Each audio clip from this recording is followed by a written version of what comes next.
Hi and welcome to another Type with Me.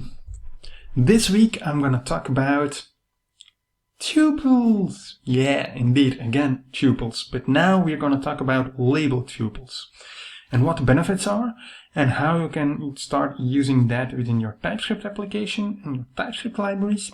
It's also a new thing, so like last week we are going to build a little bit further upon that. On the knowledge that you had from last week, and we're going to apply labeled tuples right here. So let's see why that can be important. Alright, so last week we saw also a lot about tuples, right? So for that, for example, if I do something like through, and then you will see that we have an argument of t_0 or t_1. So that's a pity, right? Because we want to name it. Same with tuple. For example, if I have tuple there, well, yeah, tuple could be anything, right? So like here, for example, it could be t extends and then anything there. So what you could do then here, for example, was the following thing, right? You could say, okay, I want to have a number and I want to have a string, for example.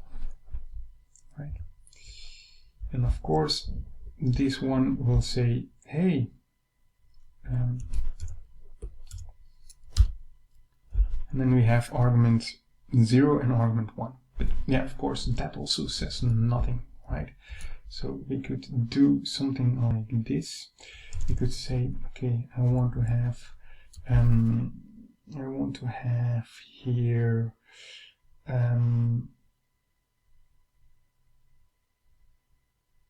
a grade, for example, and I want to have here a name, for example, right?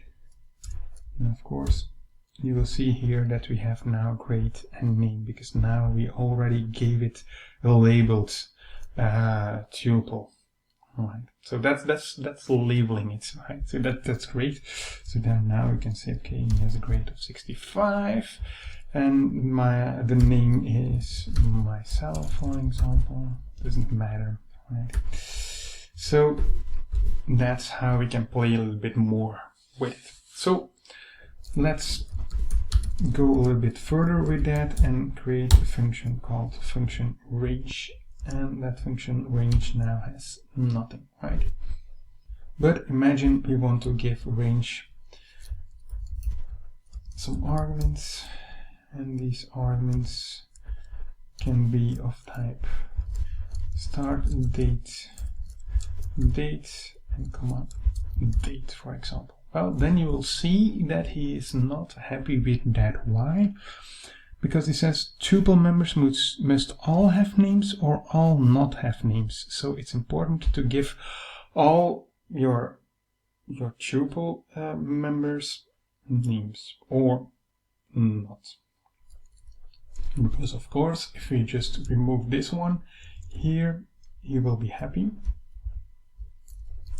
Or if we just say, okay, end date, he also will be happy, right? And then if we now do things like range, you will see that we have start date and end date, right? But of course, I see you thinking, you also can do this, right? Why should you use these labeled tuples?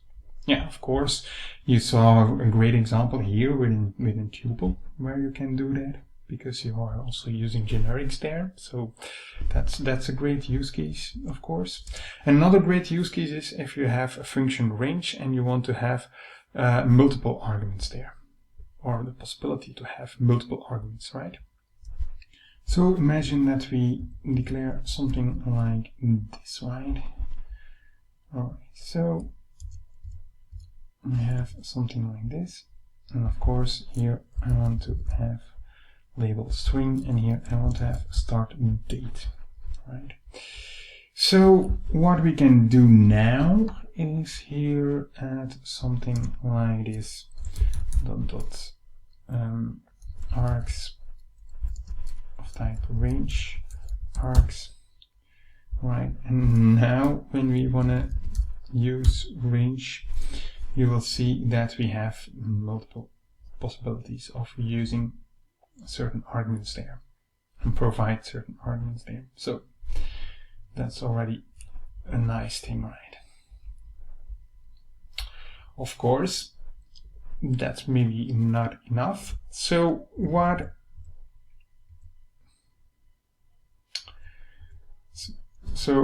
like we saw last week, now we have a better user experience, in my opinion, because now you really provide the end user what every argument is, right? And give it a proper name. So in my opinion, that's already a very great thing. So what I wanna give you, imagine that you wanna create a function here, a function called date range, right? And you want to have something like start date, comma, and date, right? And then we want to do and have the same thing here, but then, for example, just with a label. Yeah, you will see that that is not possible.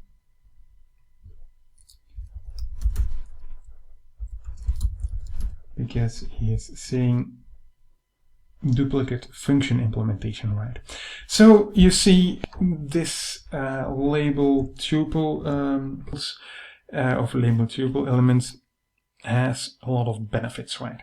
So when we go a little bit further on user experience of your TypeScript libraries that you are writing, well, then this kind of things can be become very handy to use. So I hope you enjoyed this video. I hope you can already apply these kind of things within your TypeScript application. I thank you to watch this video, right? I hope you learn a lot. Please subscribe to my channel, support me. I really enjoyed playing around with these label tuples.